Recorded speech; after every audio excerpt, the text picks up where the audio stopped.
মে দুপুর 2টোর পরে পশ্চিমবাংলায় বিজেপি বলে আর কিছু থাকবে না। সোজা বাংলা কথা বলছি, বিজেপি এবার হারবে পশ্চিমবাংলায়, 2-1টা সিট জিততে পারে কোথাও, আবার 2-1টা সিট যেগুলো আগের বার জিতেছিল সেগুলো হাত থেকে চলে যাবে, এরকম অনেক সিট আছে।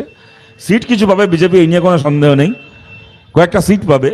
কিন্তু পশ্চিমবাংলায় বিজেপি সরকারে আসছে না। আর এইবার যে পশ্চিমবাংলায় বিজেপি সরকারে আসছে না, আগামী 20-25 বছরের জন্য বিজেপির নাম খরচের খাতায় উঠে যাবে।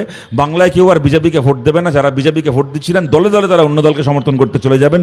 বিজেপির অর্ধেক নেতা আর বিজেপিতে থাকবে না। বিজেপি আবার আগের মতো 4% 5%-এর পার্টি হয়ে যাবে। এবং আপনাদেরকে এইটা বলে যাচ্ছি, সেই দিনও হয়তো দিলীপ ঘোষ বিজেপি করবেন, সেই দিনও হয়তো রাহুল সিনহা বিজেপি করবেন, যারা কিনা বিজেপির পুরনো লোক, সত্যিকারের লোক। শ্রমিক ভট্টাচার্য বিজেপি করবেন। কিন্তু আপনাদেরকে বলছি, বিজেপি এইবার পশ্চিমবাংলায় হেরে যাওয়ার পরে এই শুভেন্দু অধিকারী আর কত ঘন্টা বিজেপি থাকে, আরো ক কেজি হিন্দু থাকে, তারপরে আমি দেখব, তারপরে দেখব ক কেজি হিন্দু থাকে। শুভেন্দু ধর্ম আমাদের জানা আছে, যখন তৃণমূল করতো ওর থেকে বড় মুসলমান কেউ ছিল না।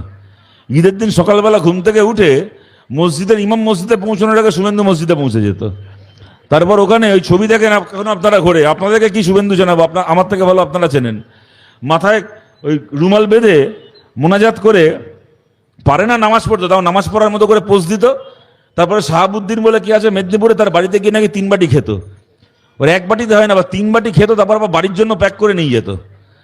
তখন ওর থেকে বড় মুসলমান কেউ ছিল না। আর এখন ও বিজেপিতে গিয়ে এমন অদ্ভুত হিন্দু হয়েছে, রামনবমী করবি কর, ও মন্দিরে গিয়ে জয় শ্রীরাম বল না, মসজিদের সামনে গিয়ে জয় শ্রীরাম বলতে হবে। মাঝে মধ্যে বোধহয় মন্দির থেকে ভগবান রামচন্দ্র কাঁদে যে ভাই আমি এখানে আছি, তোরা ওদিকে কোথায় যাচ্ছিস, আমার সামনে এসে আমার পুজো দিয়ে যা।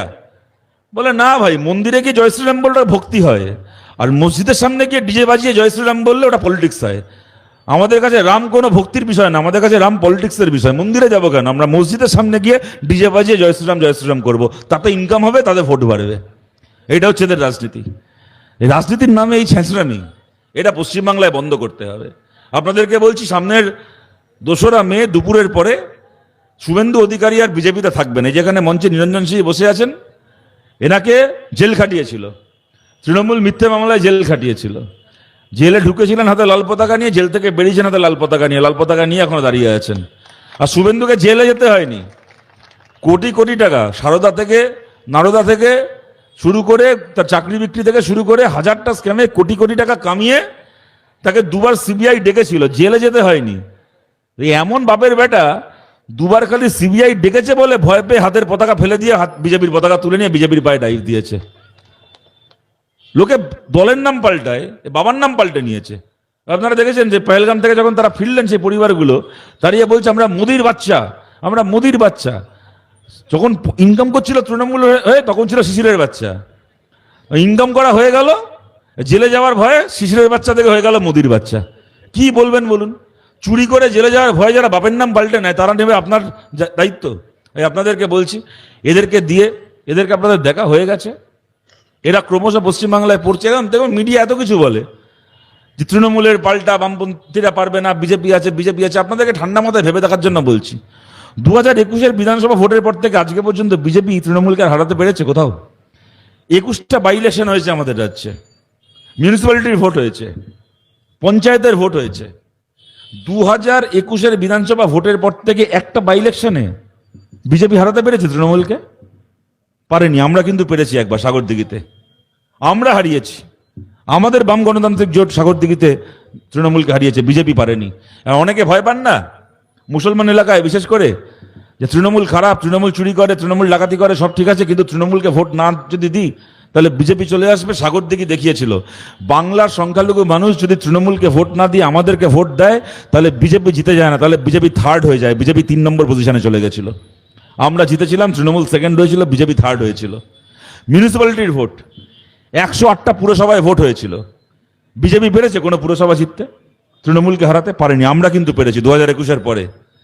আমরা পুরসভার ভোটে নদিয়া তাহিরপুর পুরসভা আমরা তৃণমূলকে হারিয়ে দখল করেছি। আজ অব্দি সেই পুরসভা চালাচ্ছি। পরশুদিন আমার যাওয়ার কথা তাহিরপুর। এবং আপনাদেরকে বলছি, গোটা পশ্চিমবাংলা যদি একটা পুরসভা থেকে থাকে, যে পুরসভার রোড টেন্ডার থেকে কাউন্সিলররা পয়সা খায় না, যে পুরসভায় বাড়ি তৈরির টাকা পাওয়ার জন্য, 100 দিনের কাজ পাওয়ার জন্য কোনো কাউন্সিলরকে টাকা দিতে হয় না, যদি একটা পুরসভাই বাংলার বুকে থেকে থাকে, তাহলে সেই পুরসভা হচ্ছে তাহিরপুর পুরসভা, আমাদের চালানো তাহিরপুর পুরসভা। আমরা পেরেছি তৃণমূলকে হারাতে, বিজেপি পারেনি। তাই আপনাদেরকে বলছি, ওদের নৌকো ফুটো হয়ে গেছে, ওদের নৌকো ডুবে গেছে। কতবার মনে আছে ভোটের আগে কত তৃণমূলের লোক বিজেপিতে যাচ্ছিল, এবার দেখছেন যেতে কাউকে, বরং বিজেপি থেকে পবিত্র গর্ফত দু একটা বেরিয়ে তৃণমূলে চলে যাচ্ছে। তাই আপনারা সবাই বুঝতে পারছেন বিজেপির আয়ু আর কতদিন পশ্চিমবাংলায়। তাই আপনাদের সবার কাছে আবেদন করছি, ওদের পেছনে আর ভোটকে খরচা না করে সত্যিকারে লড়াই করার জন্য ইব্রাহিমকে আপনারা আগেও জিতিয়েছেন, আবার জিতিয়ে পাঠান। বামপন্থীদের কণ্ঠস্বর আপনারা বাংলার বিধানসভায় পাঠান। আমরা বাংলার বিধানসভায় গেলে কতগুলো কাজ আমরা করতে চাই, ইব্রাহিমকে যদি আপনারা পাঠান, এই কাজগুলো করার যে লড়াই, সেই লড়াই আমরা করতে পারবো। যদি সরকারে যেতে পারি তাহলে সরকারে গিয়ে, যদি সরকারে যেতে না পারি তাহলে বিরোধী হিসেবে থেকে পশ্চিমবাংলায় এই কাজগুলোকে করার জন্য আমরা লড়াই করতে পারবো। আমাদের প্রথম লক্ষ্য, পশ্চিমবাংলার যত প্রকল্প শ্রমিক রয়েছেন, কেউ হয়তো আইসিডিএস এর কাজ করেন, কেউ অঙ্গনবাড়িতে কাজ করেন, কেউ আশা মিড ডে মিল ওয়ার্কার, কেউ হয়তো থানায় সিভিক ভলেন্টিয়ারের কাজ করছেন, কেউ হয়তো স্কুলে প্যারা টিচারের কাজ করছেন। পশ্চিমবাংলার যত এরকম স্কিম ওয়ার্কার, প্রকল্প শ্রমিক আছেন, প্রত্যেকের চাকরি পশ্চিমবাংলায় পার্মানেন্ট করা হবে, সরকারি চাকরির স্বীকৃতি দেওয়া হবে এবং প্রত্যেকে অন্ততপক্ষে 22,000 টাকা মাস গেলে মাইনে পাবেন। অন্ততপক্ষে 22,000 টাকা মাস গেলে মাইনে আমাদের প্রথম কাজ, যে কাজ আমরা করতে চাই।